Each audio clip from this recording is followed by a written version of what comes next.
Saya punya saudara laki-laki, dia tak pernah bersilaturahim dengan keluarganya, dengan adik-adiknya. Sedangkan kami adik-adiknya selalu ingat dan suka mengikutinya. Hari-hari besar lebaran kami selalu mengunjunginya. Dia tak pernah. Sekaranglah lagi sakit, kami adik-adiknya berat untuk melihatnya. Sebab ketika adik-adik dan pamannya sakit, diopname, tak ada hati sikit pun tergerak untuk mengunjungi. Bagaimana pendapat Pak Ustaz? Datang, kunjungi dia. Sedangkan orang Yahudi dikunjungi Nabi. Masalah dia dulu begini, bla bla bla bla bla bla bla. Allah Ta'ala maha menghukum kalau dia salah. Adapun kita menghukum manusia, iya kalau dia betul salah. Kalau dia punya alasan lain, maka husnuzan. Ijtanibu katsiran minaz-zan. Berprasangka baik. Jenguk dia baik, bisikkan baik-baik. Jangan menjenguk untuk membalaskan sakit hati. Ini datang menjenguk, tengok kan, sakit juga ente kan. Sabar ya bang, ini musibah dari Allah. Mudah-mudahan kita ambil iktibar. Mati dia, tenang, husnul khatimah. Adapun perbuatan buruk dia, ada yang lebih layak untuk menilai dia. Jangan-jangan kita jauh lebih buruk daripada dia. Mengapa kita dilarang memakan bunga bank riba? Saya minjam duit 1 juta, saya bayar 1.200.000. Bapak pinjam duit 10 juta, Bapak bayar 12 juta. Bapak pinjam 100 juta, Bapak bayar 120. Terkumpul uang orang yang teraniaya, terzalimi tadi, diambil oleh orang yang punya keuntungan, dibagi duit haram. Tak ada yang terzalimi Pak Ustaz, mereka sama-sama ridha kok. Kalau begitu cara berpikir kita, kalau sama-sama ridha tak dosa, maka tak ada hukum zina. Karena orang berzina itu sama-sama ridha. Ridha orang 1 pekan baru untuk tidak berjilbab, maka tidak menghalalkan hukum Allah. Itu bedanya hukum manusia dengan etika moral. Ketua sidang parlemen memukul palu, mengatakan bahwa laki-laki dengan laki-laki boleh menikah. Apakah anggota parlemen setuju? Setuju. Islam tak bisa. Kalau Allah katakan haram, sepekan baru mengatakan halal, dia tetap haram. Inilah yang terjadi sekarang. Sekelompok orang, profesor, doktor, kiai, haji, buya, ustaz, untuk mengatakan boleh pemimpin kafir. Tidak, tak bisa menghalalkan hukum Allah Subhanahu wa ta'ala. La tajtami'u ummati ala dalalatin. Umatku tidak akan pernah sepakat untuk suatu kesesatan. Saya seorang perempuan usia 24 tahun. Saya dijodohkan orang tua dengan seorang laki-laki. Saya tak mau, karena saya tahu perilaku laki-laki itu sangat jelek. Saya pernah mau diperkosanya 2 kali. Untunglah Allah masih sayang sama saya. Sudah saya ceritakan masalah tersebut kepada ayah saya, tapi ayah saya tetap tak peduli. Apakah saya berdosa menolak perjodohan itu? Kalau saya lari dari rumah, apakah saya berdosa? Janganlah lari dari rumah. Nanti kalau saya katakan boleh, anak ini betul-betul lari, hilang saya, dicari orang. Wa amruhum syura bainahum. Orang beriman memutuskan perkara dengan musyawarah. Mungkin ayah tadi sudah tua, mungkin ayah tadi sudah termakan budi. Diam-diam selalu dia minum warung kopi dengan anak lajang ini, supaya dia menolak. Abang kan ada, adik kan ada, pakcik kan ada, paman kan ada. Makanya wali perempuan itu 3 arah. Perempuan di tengah, ada wali di atas, ayah, datuk. Ada wali di samping, pakcik, abang ayah, adik ayah. Ada wali di bawah, abang sama adik. Dudukkan mereka sama-sama. Bang, dek, pakcik, ini ayah tak mau nerima. Aku bersumpah demi Allah, wallahi tallahi billahi dia pernah memperkosa aku. Sampai hati kalian akan menikahkan aku dengan dia. Musyawarahlah bersama. Jangan sikit-sikit lari, sikit-sikit lari. Memang kuat lari, tak bisa lari-lari aja. Musyawarah, duduk bersama. Bapak ni pun kenapa lah dipilihnya pula anak? Begitu banyak anak-anak lajang di FSRMM, di Irma. Hanya iza ja'akum man tardawna dinahu. Kalau datang kepada kamu laki-laki yang kamu suka agamanya, wa khuluquhu baik akhlaknya, fazawijuhu, nikahkan dia. Ini orang mau memperkosa, kenapa mau nikahkan sama dia?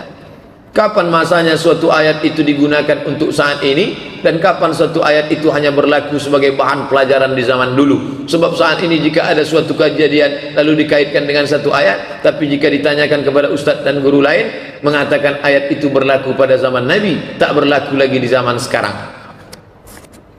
Ada orang minum kamput jam 8. Minum kamput jam 8. Ente kenapa minum kamput jam 8? Yang penting jam 12 nanti kan tak mabuk. Mana ayatnya?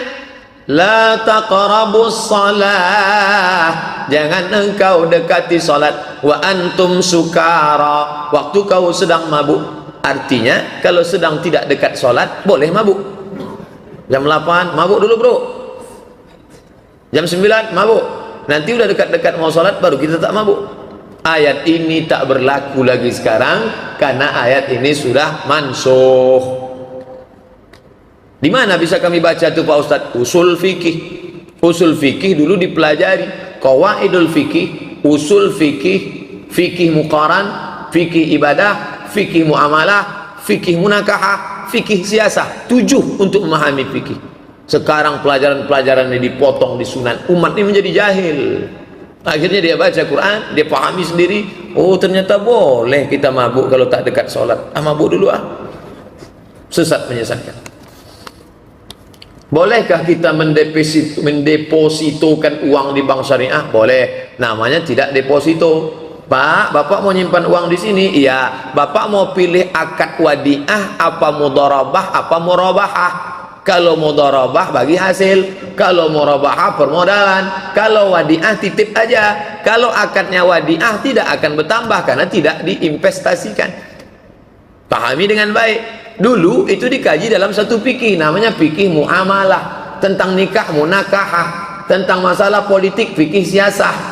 Fikih aja terbagi berapa? Fikih ibadah, fikih munakahah nikah, fikih muamalah ekonomi Islam. Sekarang dipotong itu semua. Alhamdulillah pulang adik-adik kita yang pakar-pakar fikih, Ustadz Hasbullah spesialisasi bidang fikih muamalah, Dr. Mawardi usul fikih, Ustadz Samsudin Muir fikih ibadah. Ini alhamdulillah, maka hadiri kajian-kajian mereka, bukan catatan khusus, datang ngaji, udah spesialisasi semua kita. Alhamdulillah. Bolehkah kita nerima beasiswa dari Kementerian Keuangan seperti LPDP? Boleh. Dalilnya apa? Itu hak kita. Jangan Bapak pergi ke kantor gubernur merasa mengemis. Bapak bukan mengemis, Bapak sedang mengambil hak Bapak karena pemerintah wajib melindungi orang susah. Tempat ibadah ditanggung oleh negara. Dari mana? Pajak bumi dan bangunan. Minyak di atas, minyak di bawah. Itu milik kita, dikelola oleh negara. Ambil. Yang dapat beasiswa, ambil. Itu hak kita. Jangan anggap kita sedang ambil pajak prostitusi. Dalam sholat gerakan seperti apa yang tidak membatalkan sholat? Yang tak membatalkan sholat gerakan darurat. Allahu Akbar. Datang ular kobra. Karena suka nonton film India, datang kobra, maka dipukulnya, tak batal sholat. Mana dalilnya? Uqtulul aswadaini, bunuhlah dua yang hitam walaupun kau sedang sholat. Pas sedang sholat di sini, Allahu Akbar, tak ada angin, tak ada hujan, mohon maaf, tiba-tiba datang orang buta. Rupanya tadi ada orang buta pergi buang air kecil, sekarang dia tak tahu mau jalan keluar. Datang bapak, digiringnya. Orang buta tadi pun tahu, oh diajak ke sana, berarti ke sana jalan keluar. Itu boleh. Tapi jangan dia ngomong, taruh ya pak, itu batal. Itu batal, tak boleh. Bagaimana hukum acara 7 hari, 40 hari, 100 hari? Apakah ini sinkretis? Jangan lagi buat 1 hari, 3 hari, 7 hari, 40 hari. Itu adalah dari agama Hindu yang dicampurkan dengan Islam. Maka saya bantah, judulnya bukan tradisi Hindu. Buka buku 37 masalah populer, saya tulis di situ bukan tradisi Hindu. Karena ada orang mengatakan itu dari Hindu Bali. Maka saya tulis bahwa ada seorang tabi'in, nabi, sahabat, tabi'in, namanya Imam Atha. Kata Imam Atha, diriwayatkan oleh Imam Ahmad bin Hanbal, Imam Hanbali, kata Imam Atha, orang yang meninggal itu diuji selama 7 sampai 40 hari, keluarganya dianjurkan berkirim doa dan bersedekah makanan. 7 sampai 40 hari. Tapi bukan hadis Nabi, perbuatan tabi'in. Kata Imam Ibnu Hajar Al-Haythami, bukan Ibnu Hajar Al-Asqalani, Ibnu Hajar Al-Haythami, dalam masalah fadail amal boleh memakai hadis maqtu'. Kalau hadis itu sampai ke Nabi namanya marfu'. Kalau sampai ke sahabat namanya mauquf. Kalau sampai ke tabi'in namanya maqtu'. Bersedekah 40 hari 40 malam itu bukan marfu', bukan mauquf, tapi maqtu'. Yang mau buat tak apa-apa, yang tak mau buat pun tak apa-apa. Jangan sampai orang miskin ngutang bubur kacang hijau. Kita yang bawa makanan semestinya, bukan kita yang memakan harta orang susah. Tapi kalau ada anak orang kaya, dibuatnya nasi kotak, lalu dia umumkan, Bapak Ibu sekalian, tetangga kerabat andai tolan, ini bukan harta anak yatim, ini bukan harta warisan bapak kami, ini adalah murni sedekah saya anaknya, saya pulang dari Pekanbaru mau berbagi, makanlah. Apa tak tahu kalian di saya ini orang kaya?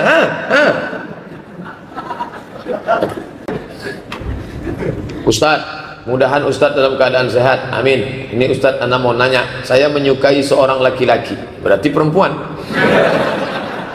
tapi saya nggak tahu apa dia suka sama saya apa tidak. Saya bingung Pak Ustaz. Buka www.somatmorocco.blogspot. Kalau mau dapat langsung tulisannya, caranya mudah, www.google.com. Setelah terbuka Google, tulis di situ SOMADMOROCCO. Setelah itu buatlah di ujungnya menawarkan. Nah, itu keywordnya, menawarkan. Nanti dapat tulisan saya, judulnya, dapat tulisannya. Bolehkah seorang perempuan menawarkan diri? Nah, ini dia tulisnya. Bolehkah wanita melamar pria? Melamar, tulis menawarkan, boleh melamar. Ini tulisan sudah diupload 29 November 2011. Tulisan ini sudah saya masukkan 6 tahun yang lalu. Karena ada seorang jamaah bertanya, Pak Ustadz, itu orang baik betul, naksir saya sama dia, boleh saya nyatakan saya cinta kepadanya? Boleh, bersyarat kalau laki-laki itu amanah, tapi tak langsung dengan keluarganya, dengan temannya. Aku ingin nikah dengan anak ibu yang ganteng itu, mau tak dia sama saya? Tapi orang itu amanah. Tapi kalau mulut dia ember, jangan, nanti malu. Begitu selesai langsung diupdate-nya, si Anu suka padaku, kasihan deh lu. Apa tak bengkak muka kita kan? Boleh menawarkan diri kepada laki-laki yang amanah. Dalilnya mana? Yang pertama, Syuaib menawarkan diri anaknya kepada Musa. Kedua, Khadijah menawarkan dirinya kepada Muhammad sallallahu alaihi wasallam. Speak up, ngomonglah, jangan tahan di hati, nanti menggumpal jadi kristal. Ada, saya belajar hadis mengatakan, kalau masuk bulan Ramadan, lepas pertanyaan kubur, selamat siksa kubur bagi orang yang rajin sholat, puasa. Pertanyaannya, apakah setelah hari raya malaikat bertanya lagi? Hadis ini tidak bisa dipahami secara tekstual. Futihat abwabul jannah, dibuka pintu surga. Ghulliqat abwabun nar, ditutup pintu neraka. Wasuffidat asyayatin, setan-setan dibelenggu. Orang yang dikubur berhenti ditanya. Itu maknanya busyra, kabar gembira supaya kita beramal soleh. Itu makna. Begitu disebut para ulama. Di antara yang mengatakan begitu Imam An-Nawawi dalam kitab Al-Minhaj Syarah Sahih Muslim Ibn Al-Hajjaj. Maknanya kabar gembira. Setan dibelenggu, bukan setan itu dibelenggu. Karena kalau setan dibelenggu tak akan ada rumah makan hantu. Rumah makan hantu yang kepala tertutup, kaki terbuka. Itu kan ada setan. Apa sebabnya? Pengajian di tetangga saya sudah tahu hukum buka aurat, tapi dia masih buka aurat keluar rumah. Orang yang tetap buka aurat keluar rumah dua. Yang pertama jahil, yang kedua fasik. Orang yang tak tahu jahil, dikasih tahu. Orang yang fasik sudah tahu tapi tak mau tahu, itu fasik. Orang yang fasik, wallahu la yahdil qaumal fasiqin. Allah tak berikan hidayah kepada orang yang fasik. Jangan sampai kita fasik. Maka ngaji ini kalau sudah tahu, amalkan langsung. Sudah tahu tadi tentang hijab mesti tertutup ujung jari, beli hijab. Balik dari sini, kalau bisa langsung ke toko hijab, jangan ke toko lontong dulu. Toko hijab langsung, amalkan langsung. cari hijab XXL, double XL. Apa sebabnya Ustadz? Kalau saya menengok salib menggigil hati saya, setan. Saya tausiah di seberang pulau Batam. 1,5 jam kami sampai. Tapi tak terasa 1,5 jam karena film yang diputar tenggelamnya kapal Panderwi. Meleleh air mata penonton menengok Zainuddin meninggalkan Hayati. Apa sebabnya? Kata ibu itu mirip macam ini. Saya terlalu terbayang salib, nampak salib, jin kafir sedang masuk. Karena di salib itu ada jin kafir. Dari mana masuknya jin kafir? Karena ada patung. Kepalanya ke kiri apa ke kanan? Ada yang ingat kan? Nah, itu ada jin di dalamnya, jin kafir. Di dalam patung itu ada jin kafir. Makanya kita tidak boleh menyimpan patung. Jin kafir itulah yang mengajak. Makanya kalau keluarga kita di rumah sakit, di dalamnya ada jin kafir itu tutup itu. Kalau sampai dia sakratul maut, kita tak ada di situ. Dia sedang diajak jin kafir. Berhasil. Berapa keluarga orang Islam yang mati dalam keadaan su'ul khatimah, dipanggil jin, haleluya, mati kafir. Nauzubillah. Selamatkan orang Islam yang sampai mati su'ul khatimah. Kalau kau tak sanggup mengkafirkan dia waktu hidup, kafirkan dia menjelang kematiannya. Tak juga sanggup, antar dia ke makamnya pakai ambulan C, lambang kafir. Balik dari sini beli pilok, hapus itu, ganti bulan sabit merah. Bagaimana cara membayar fidyah puasa Ramadan selama 1 bulan? Dibayar kepada 1 orang atau banyak orang? Cara pertama, ajak orang tu makan. Orang miskin, ya aku tak bisa puasa nih, ayo makan sama saya. Makan pagi sama, makan siang sama, makan malam sama, 3 kali makan. Itu cara pertama. Cara yang kedua, kasih dia beras nisfu sa'. Nisfu sa' 1,5 kilo. Ini beras untuk sendiri 1,5 kilo. Ikannya, cabainya, bawangnya, tomatnya, belacannya. Kalau dia makan belacan, kasih sama lauknya. Jangan cuma kasih beras. Kasih beras, makan nasi sama kecap lah dia. Yang ketiga, kasih dia duit. Aku tak bisa ngajak ente makan, saya tak bisa ngasih ente beras. Ini duit standar makan orang 3 kali di Pekanbaru nih. Makan pagi, makan siang, makan malam. Apakah 1 hari puasa untuk 1 orang, atau boleh 30 hari untuk 1 orang? Boleh 30 hari untuk 1 orang. Tapi kalau di daerah kampung kita tuh banyak, janganlah yang 1 saja dikasih. Berapa orang di kampung tuh? Ada 10. Bagi dia 3 hari, 3 hari, 3 hari, 3 hari, 3 hari untuk ente. Ibu kasih 1 hari berapa? 50.000. 3 hari 150, 150, 150, 150. Begitu cara membayar. Pak Ustadz, bolehkah saya minta sepetak tanah kepada orang tua saya yang masih hidup untuk saya kelola? Seorang laki-laki memberikan atiyah, pemberian kepada anaknya. Lalu kemudian istrinya tahu, ini ayahmu yang ngasih, ya. Saudaramu yang lain, karena ada saudara lain yang seayah lain emak, saudara lain dapat, tidak, mengadu ke Nabi. Ya Rasulullah, ya suami saya dikasihnya anak saya saja, anaknya yang lain tak dikasih.